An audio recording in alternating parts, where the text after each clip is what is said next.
Du coup ça tourne, vas-y on fait direct. Est-ce que t'as préparé un petit peu ou pas du tout? J'ai rien préparé, mec. Ok, pas de soucis. Je vais juste flexer un peu avec ma collection de cartes Pokémon. Ah ouais. Je sais pas combien de cartes il y a, je crois qu'il y en a. Ah ça va, Il y c'est... en a un peu une cinquantaine. Ouais. Plus c'est vieux, plus ça prend de la valeur. Ça, c'est la carte la plus chère que j'ai. Est-ce que tu t'es inspiré de Pokémon pour faire mes musiques? Ouais. Non. Même pour les visuels Non, et tout. en vrai, même pas pour les visuels, mais en vrai, les musiques de Pokémon, c'est un banger. Lavender Town ou un truc comme ça, Ouais, j'ai jamais écouté, Lavender. jamais voulu écouter. Elle est creepy. Hein. Jamais voulu écouter. Apparemment, il y a des gamins qui se griffent et tout, qui se suicident. Qui se suicident au Japon. Toi tu l'as déjà écouté? Ouais. Ok. Tu veux écouter? Non. On n'est pas là pour ça, Maurice. Bonjour, je suis Maurice, j'ai 24 ans. Je suis expert métier à Protectoline. C'est un métier qui veut rien dire et qui veut tout dire en même temps. Et je fais de la musique à côté. Ouais, musique électronique, pas du boum boum boum, mais du chill quoi. Alors, référent métier, c'est long à expliquer parce que c'est un métier qui regroupe énormément de tâches. Je travaille dans le centre relationnel client. On est en première ligne pour prendre les appels du coup des clients. Alors juste pour contexte, Protectoline c'est une société de télésurveillance et on est fournisseur pour Orange et Groupama. Je travaille au service client, donc service client, service technique. Donc quand il y a un client qui a un problème avec son système d'alarme, il nous contacte. Nous on prend l'appel, on solutionne la problématique du client, donc on prend en charge sa demande. On fait des tests avec le client s'il a un problème avec son système et tout. Dans l'évolution, dans la carrière, plutôt dans le CRC, Centre Relationnel Client, on a le niveau 1, donc le conseiller qui prend les appels des clients, etc. Au niveau 2, on va avoir du coup l'expert métier, donc le poste auquel je suis, où il aura une fonction de support pour l'agent et il aura aussi une casquette. Il a une casquette où il doit représenter le service auprès du coup des autres services parce qu'il est amené à faire des réunions pour faire par exemple remonter des dysfonctionnements etc, des cas qu'on rencontre, des dysfonctionnements de masse, donc il aura une casquette où il doit représenter le service auprès des autres. Le référent métier, donc c'est un métier qui regroupe plein de choses. Première chose, c'est le traitement des tickets, donc le traitement des sollicitations des agents, les réunions du coup interservices. Il a aussi une casquette de formateur. C'est lui qui va former les nouveaux arrivants qui intègrent le service et qui va donner du coup les formations sur les offres, le service technique, le service client, le matériel. Il aura également une fonction un peu de management quand les superviseurs sont pas disponibles, etc. Et je viens de prendre ce poste-là il y a 2 semaines. Ouais, ça me plaît. En fait, c'est le fait d'avoir cette évolution-là, d'être un simple conseiller, d'acquérir de plus en plus d'expérience, de sentir l'évolution de comment est-ce que tu traites les dossiers, les réclamations, etc. Toutes les expériences que tu as acquis au fur des années dans ce service-là, en ayant du coup ce poste de conseiller, conseiller clientèle, ça te permet de les partager avec les nouveaux arrivants. Cette notion de partage est extrêmement importante parce que tu vas pouvoir transmettre ce que tu as appris pendant ces 3 ans. J'ai pris 3 ans pour passer référent métier, mais tu partages tes connaissances que tu as acquis avec des personnes, avec de nouvelles personnes, et cette notion de transmission elle est vraiment chouette quoi. T'es un peu comme un prof qui transmet un peu ce que tu aimes faire pour que l'agent puisse suivre un peu ton évolution. J'adore aider les gens, que ce soit les clients ou les agents, c'est totalement un métier qui est en phase avec mes valeurs. Donc, Quelles sont tes perspectives d'avenir dans ce métier-là? j'ai pas de perspective. Dans l'évolution logique, je serai amené à passer manager d'une équipe. C'est pas encore un aspect que j'ai actuellement. Vu que je viens de prendre le poste, j'ai encore du mal à me positionner, mais avec le temps, peut-être dans 2, 3, 4 ans, je pourrais passer manager avec un peu plus de confiance, sachant quel est le métier de manager en particulier. Et ça pourrait m'intéresser, mais c'est pas encore le sujet.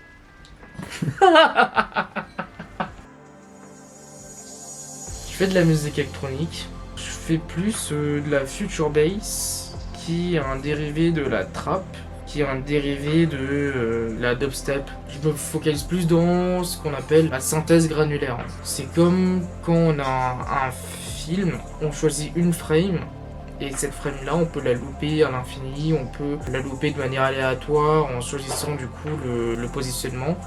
Et cette frame-là, c'est ce qu'on appelle un grain. C'est le grain du coup qu'on loupe à l'infini pour que ça crée une espèce de son un peu particulier.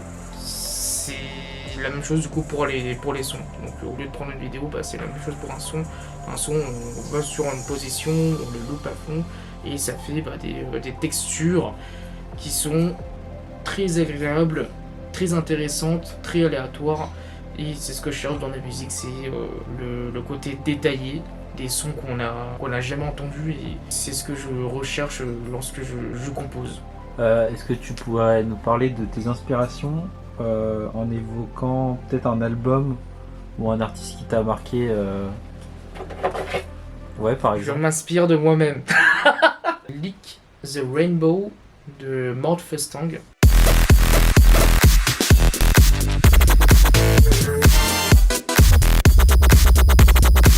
Un son que j'ai écouté en 2010 à la radio, qui m'a vraiment donné envie de faire de la musique électronique, d'aimer d'abord la musique électronique, et après au fur et à mesure du temps, à force d'écouter, je me dis putain, faut que j'y aille quoi. Faut que je fasse de la musique, j'ai envie de faire mes propres sons. Il y a Flume.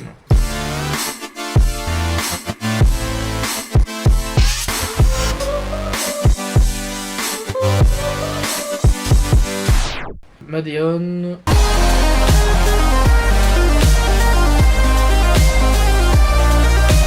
Porter Robinson.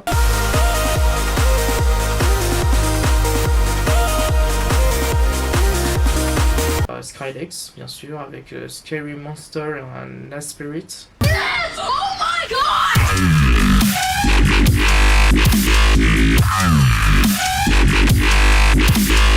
Ces 3-4 artistes-là sont les principaux. Après, il y a San Holo avec ce morceau We Rise.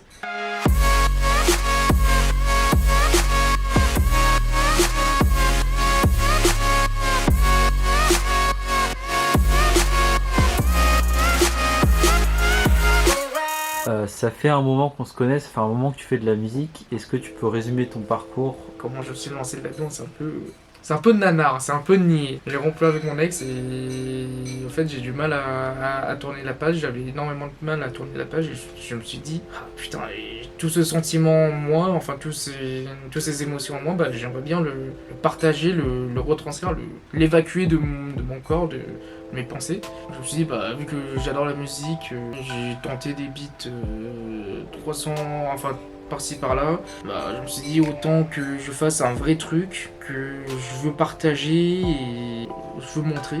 J'ai commencé à composer 2 ou 3 sons par-ci par-là avec des potes de lycée. Je les ai retravaillés par la suite parce que j'avais plus tellement contact avec eux, mais j'ai gardé les projets sur mon PC. J'ai pu mettre en place un projet, alors je sais plus il y a combien de sons, il y a 10 sons je crois. J'expliquais en fait les émotions que je ressens, comment est-ce que je peux les transmettre, comment est-ce que je peux les partager. Je suis arrivé à ce projet-là qui s'appelle Mind Mixtape, de 10 sons qui sont extrêmement amateurs en tant que je réécoute, que j'ai beaucoup aimé. Il y a quand même quelques sons, même si qui datent quand même il y a 5 ans maintenant, mais quand même des sons que j'ai beaucoup aimés et qui m'évoquent encore des très bonnes émotions quand même, une très bonne vibe. Vachement un projet personnel qui veut pas dire grand chose au final. Je trouve que j'aurais pu faire mieux. Juste je me suis dit je pense que j'ai un projet qui est plutôt solide, allez, je sors, que ça flop, que ça bang. Tant pis. On peut ressentir un peu d'évolution du premier morceau au dernier. Ouais, on sent peut-être un peu mes influences avec les artistes que j'ai cités.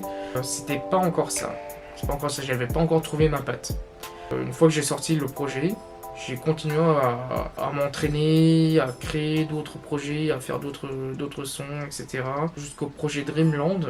Entre 2019 et 2023, j'ai fait plusieurs essais de sons, je me suis inspiré d'énormément d'artistes. Et j'ai réussi à trouver plus ou moins ma patte, en ayant toujours ce côté très planant, qui est contrasté par des percussions, les drums sont très dynamiques. Je pense que le projet auquel je me suis le plus amusé à faire, parce que c'est vraiment des sons que j'adore en fait, que j'adore même aujourd'hui, là, un an après, c'est en gros le rapport qu'on peut avoir à travers le rêve.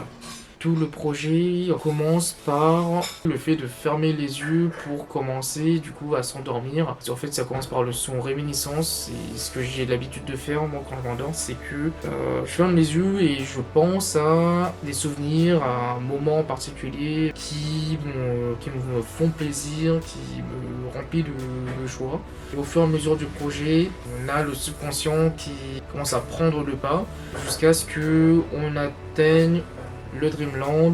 C'est un lieu, c'est un monde, c'est un univers, les possibilités sont infinies. Tous les genres musicaux un peu se rejoignent, créent du coup ce morceau Dreamland qui fait énormément voyager avec beaucoup de dynamisme et tout, que j'ai adoré produire.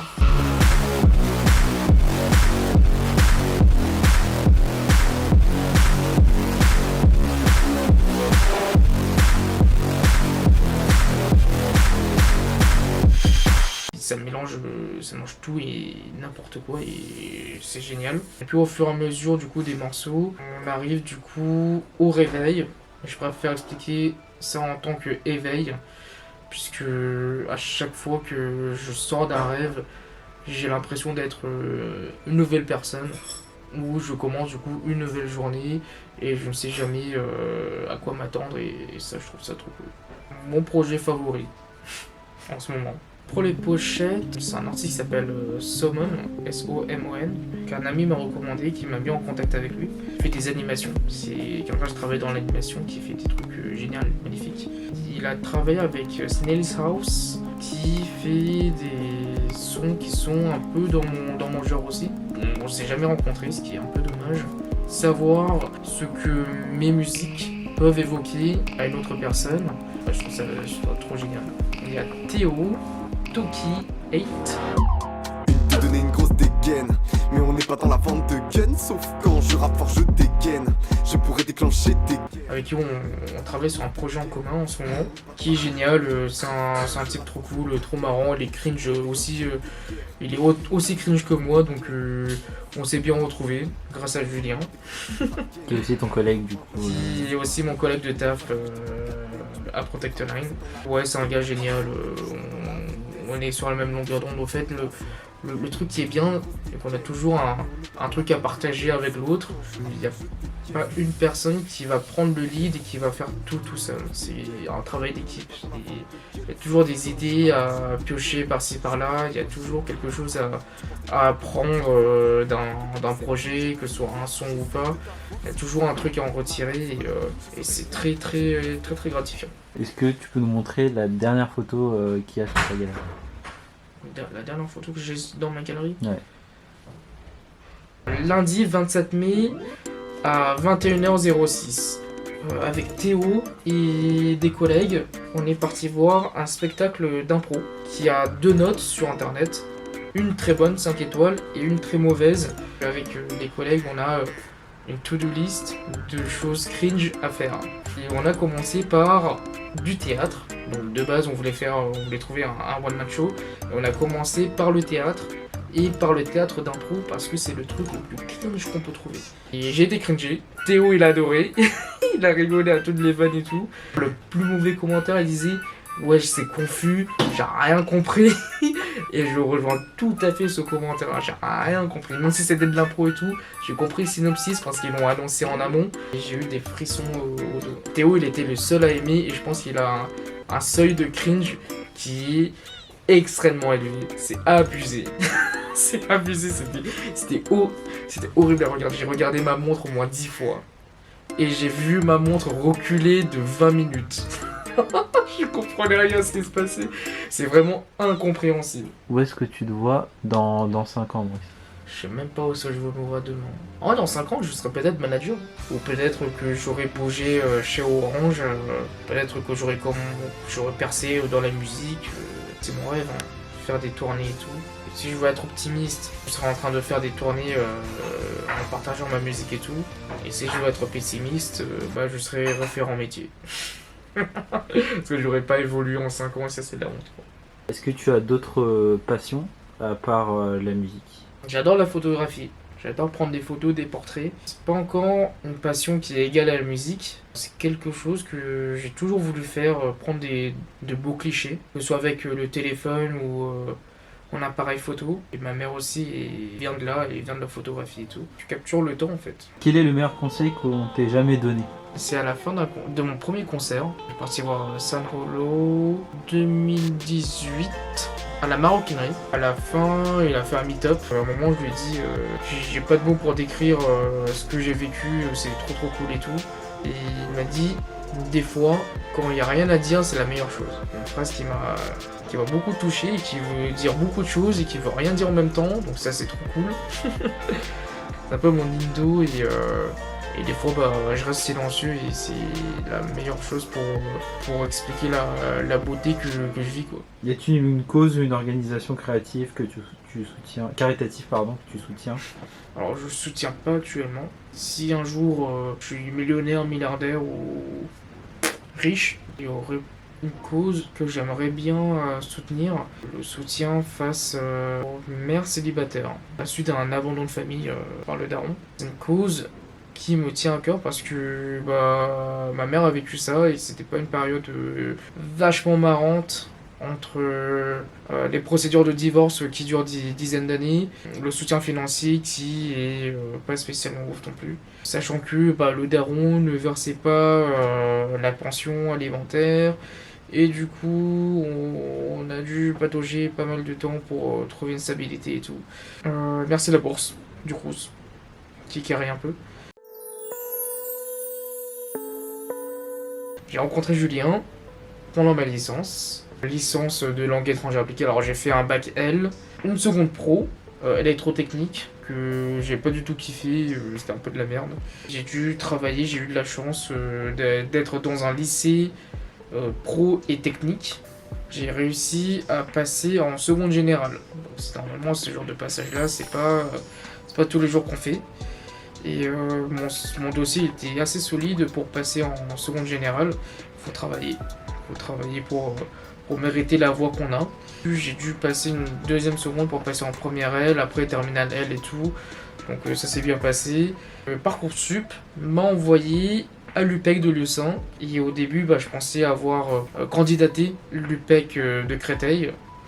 Et du coup, j'ai eu un peu le seum de me retrouver à 1000 bornes de chez moi, à 1h30 de transport en RERD tous les jours. Et ça m'a bien cassé les couilles. Mais par contre, j'ai pu rencontrer Julien, j'ai pu rencontrer toute la clique. En termes de scolarité, c'était un peu catastrophique, mais en termes de social, en termes d'amitié et tout, c'est génial. Les potes de fac, c'est les potes que je vois régulièrement en plus. Du coup, j'ai fait une licence langue étrangère appliquée, anglais, espagnol, appliqué du coup en commerce international. C'était un peu de la merde, hein. C'est un peu la licence par défaut, genre. C'est la licence où tu sais pas qu'est-ce que tu veux faire, mais vu que tu es fort en langue, tu es fort en anglais, tu dis let's go, on y va. La licence du chômeur, quoi. La youtubeur pendant un live, il a dit ouais, les gens qui sont en LEA, c'est des chômeurs. C'est des gens qui savent pas quoi faire de leur vie. Et je suis un peu d'accord parce que j'étais dans cette situation-là où je savais pas quoi faire de ma vie. Et j'avais pour objectif d'être guide touristique, pouvoir parler anglais et tout. C'est un truc que j'aime bien. Avoir le contact avec des clients, des touristes, présenter les monuments, l'histoire et tout, ça c'est génial. Mais la licence m'a un peu dégoûté parce que à époque Covid quoi. Ça m'a juste freiné au fait à poursuivre les études en master.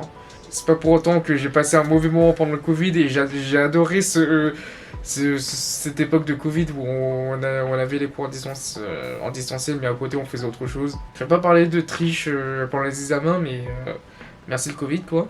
Le fait d'avoir vécu l'époque Covid, ça a permis de nouer les liens un peu plus forts. Parce que tu te rends compte que t'as un manque social extrêmement fort.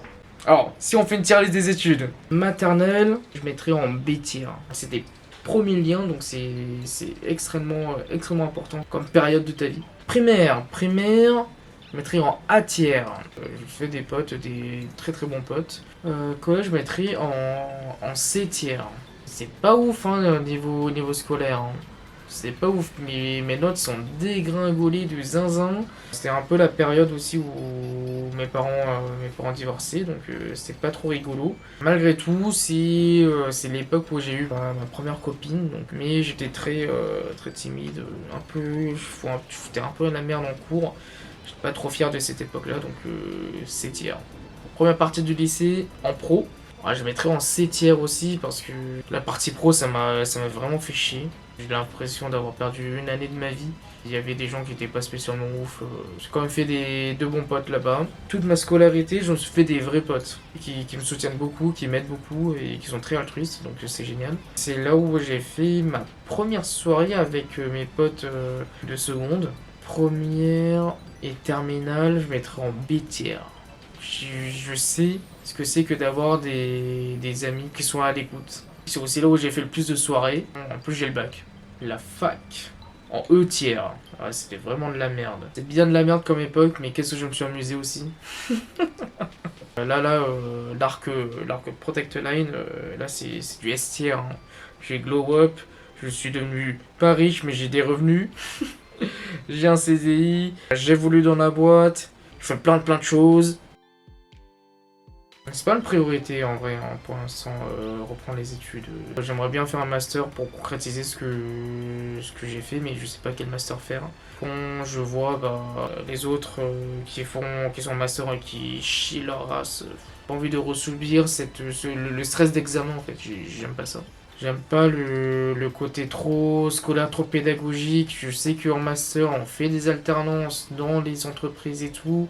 Si c'est pour faire 6 mois en entreprise et ensuite cracher du sang pour faire le mémoire, le rapport de stage, la soutenance et tout, non merci quoi. La meilleure façon d'avoir de l'expérience, c'est d'aller déjà au travail, d'avoir de bonnes relations. Si on évolue dans une boîte qui est jeune, qui a encore des choses à modifier, à corriger, à évoluer, c'est la meilleure expérience. Parce que du coup, tu évolues en même temps que l'entreprise. Et dès que l'entreprise aura atteint son seuil de maturité, toute ton expérience depuis la création de l'entreprise jusqu'à ce seuil-là, tu acquis 3 fois plus d'expérience que quand tu évolues dans une entreprise qui est déjà établie, quoi. À voir avec le temps, mais pour l'instant, ma prio, c'est de rester dans l'entreprise et d'évoluer avec. Est-ce que tu as des regrets? Ah ouais. Ah ouais, alors premier regret c'est d'être parti au truc cringe là, au théâtre là, c'est vraiment de la merde. La performance est cool, je crache pas sur le fait que les acteurs aient pué la merde, c'est extrêmement confus, non pas parce que les acteurs jouaient mal, mais que j'ai rien compris à ce qui se passait sur scène. Voilà, j'ai rectifié ça parce que je crache pas sur l'art, mais quand je comprends rien, je comprends rien en fait. La chose que je regrette le plus, c'est de ne pas avoir été plus assidu, plus sérieux à l'école. J'aurais emprunté une meilleure voie qu'aujourd'hui, même si la voie que j'emprunte aujourd'hui, elle est vachement cool quand même. Si j'avais taffé, j'aurais été dans une grande entreprise où je ne sais quoi et j'aurais un poste qui me rapporterait peut-être pas mal de revenus. Sauf que je me serais pas amusé quoi. Enfin, est-ce que le fait d'aller à l'école c'est de s'amuser, de se créer des liens, ou est-ce que c'est travailler pour avoir un bon job? Peut-être que c'est un mix des deux, mais moi j'ai plus privilégié le côté social, le côté amical et le côté rigolade parce que c'est dans mes valeurs. Si je suis dans un contexte où je ne rigole pas, où je fais que de travailler, ça va vite me saouler. J'aurais été une meilleure personne si je n'avais pas fait de conneries à l'école. Si j'ai un message à passer au Maurice qui a quel âge? 10 ans? Et achète de la crypto-monnaie. Hein. Achète-toi des bitcoins. Achète-toi les bitcoins. Achète-toi tes cartes Pokémon et des bitcoins, quoi. Quand tu serais riche, je ferais même pas chier là. Je serais même pas ici. Je serais même pas devant cette caméra. Je n'aurais même pas rencontré Julien. Je serais à l'autre bout de la planète. Est-ce que tu lis? Mon lit est là, donc je lis. Je lis des mangas, mais en vrai, il faut que je me trouve du temps parce que j'achète des mangas et je les lis pas. Donc ça me fait chier. Et ça, c'est un problème qui dure depuis 1 an. 365 jours que j'achète des mangas et que je les lis pas. Donc c'est-à-dire que je fais la collection, mais je lis pas. Si je devrais recommander un manga à lire, Chainsaw Man. En termes d'histoire, développement de personnage, c'est génial. Par contre, bon, je suis pas trop littéraire, malgré le fait que j'ai fait L, mais je rappelle, j'ai fait L parce que je suis bon en langue et non pas en littérature. Je lis pas trop de bouquins, c'est pas dans mes priorités, donc c'est un peu triste. Je suis plus auditif, hein, je suis plus audio et tout, donc c'est pour ça que j'écoute beaucoup de musique. Je découvre beaucoup d'artistes pas très connus, j'écoute même pas d'artistes connus. Alors il y a une série que j'aime beaucoup, c'est Sherlock. Alors j'adore les séries d'enquête policière, mais Esprit criminel, c'est trop cool. Esprit criminel, tout ce qui est par rapport au meurtre, résolution d'enquête, investigation, ça j'adore. Savoir que les scénaristes ont pensé à tel détail et tout, ça c'est trop cool. Je suis pas trop calé en film, hein. Je suis plus un Yankee de films Marvel et tout, super-héros, donc ma culture cinématographique elle s'arrête un peu à là. Mais le dernier film que j'ai vu, c'est Bullet Train, qui est trop cool, trop marrant. Les scènes d'action, l'humour, le film il est fluide, il est sympa à regarder, les couleurs sont pop, la colorimétrie du film il est trop cool. Est-ce que tu voyages? J'ai pas trop voyagé en vrai. Un projet que je commence petit à petit à mettre en place, mais je voyage pas énormément. Les voyages que je fais en général c'est quand j'étais gamin, où je partais en Chine, Taïwan et tout. Et voyage scolaire en Espagne, en voyage en Bretagne, 2 fois avec un très bon pote, parti à Majorque. Et le plus récent c'est Stockholm, avec 2 amis d'enfance. Un peu cher, mais très bonne ville, très belle. En fait à chaque voyage, j'emmène toujours mon PC pour composer ma musique et tout. Chaque endroit a une spécificité, une certaine beauté. Ça me donne l'impression de revivre. C'est ça, c'est la sensation de découverte qui est trop cool quoi. Tu découvres des paysages, des panoramas que t'as jamais vus. Tu foules des pieds à des endroits que t'as jamais foulé, que t'as jamais posé tes pieds là-bas. Et tu respires un air qui est totalement différent, tu es dans une autre culture. Quand on voyage, tout ce qu'on voit c'est des nouvelles choses, c'est trop cool. Les amours, c'est pas ma priorité en vrai l'amour. Hein. Je suis célibataire, hello. En vrai si je peux trouver une meuf c'est cool, mais si j'en ai pas ça me dérange pas. Et ça fait 6 ans que je suis célibataire, et pourtant je le vis bien. Je ressens pas forcément le besoin d'être en couple, même si je dirais pas non. Et ça dépend quand même du feeling, ça dépend si on partage les mêmes passions, les mêmes délires, et sur la même longueur d'onde et tout. Il y a une personne sur Terre avec qui on a pas mal de liens en commun et on verra. Est-ce que tu as autre chose à ajouter? Je t'aime Julien, tu es mon amour à moi, parce qu'on partage beaucoup de passions ensemble, on partage beaucoup de choses ensemble, et plus que tu le sais. Mon matos favori, le synthé ici, c'est le Behringer Poly D, qui est un synthétiseur analogique, très beau. Puis seconde chose, c'est l'Ableton Push 3. Une sorte de pad, un séquenceur, tout ce que je fais sur l'écran ici, bah je peux le faire dessus. Donc je peux composer directement dessus, je peux faire du live, je peux créer des patterns de percussion et tout. Il y a une fonction, on appelle ça le MPO, c'est Multi Press Expression. La façon dont on touche, ça permet d'avoir une expression sur la vélocité, etc.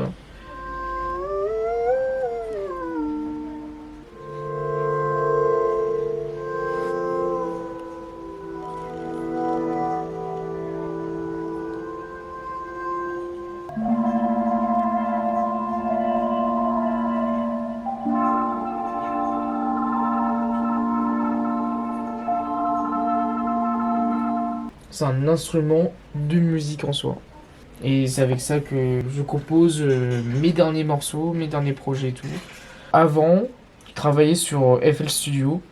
Et depuis que je suis passé sur Ableton et que j'ai acheté cette machine-là, il a ouvert tellement de possibilités, tellement de workflows différents.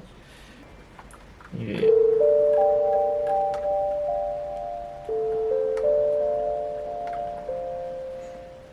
changer de mode avec où tu sélectionnes une gamme en particulier. Le Launchpad ici, que j'utilise surtout pour du live, où je fais du drum, je lance les clips, je fais un peu de performance dessus. Le Launch Control, qui me permet de faire du mixage, en gros, comme des platines de DJ. C'est assez petit, c'est assez compact, ça requiert pas trop de place si on est en déplacement. Ouais, le Launch Key 61, donc un clavier MIDI classico-classique, qui me permet d'avoir plus de contrôle, plus de gamme et tout. Il y a beaucoup de personnes qui souhaitent se lancer dans la musique. Ouais. Toi, t'en fais depuis un moment. Est-ce que tu auras un conseil à leur donner? Faut pas hésiter à copier les inspirations. C'est en copiant qu'on apprend à comment est-ce que l'artiste arrive à ce résultat-là pour réussir à découvrir son propre style. Faut pas hésiter à tricher un peu en musique, à utiliser des samples, ça c'est important. Par exemple, jour 1, tu commences un projet, tu arrives à faire une loop, tu arrives à faire ta boucle, à faire tes arrangements, et le lendemain, en prenant un peu plus de recul et tout, tu reviens et tu réécoutes ta boucle. Et tu vois que il faut que tu changes ci, il faut que tu changes ça. Et c'est comme ça que tu apprends et que tu arrives à savoir ce que tu veux faire réellement. Que tu arrives à composer un morceau qui te ressemble. Je te fais la démo? T'es chaud de faire une démo? Allez. C'est un morceau que j'ai composé quand j'étais à Stockholm. Et du coup, je l'ai fini à mon retour en France. En gros, ce que j'ai fait, j'ai un peu triché. La triche. J'ai demandé à ChatGPT de m'écrire des paroles. Et puis j'ai demandé à une IA de créer un morceau avec du coup les lyrics. Alors, je l'ai mis dans, on appelle ça le simpler. Et en gros, ça permet de choper.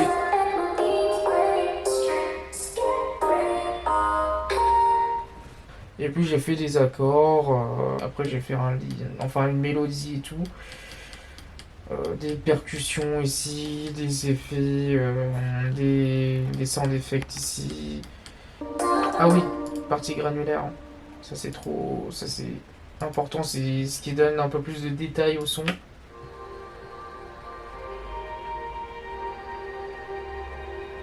On n'entend pas ça, c'est très subtil. Mais c'est ce qui donne un peu plus de caractère au son, quoi, au morceau. Allez, c'est parti. Toc.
Et voilà.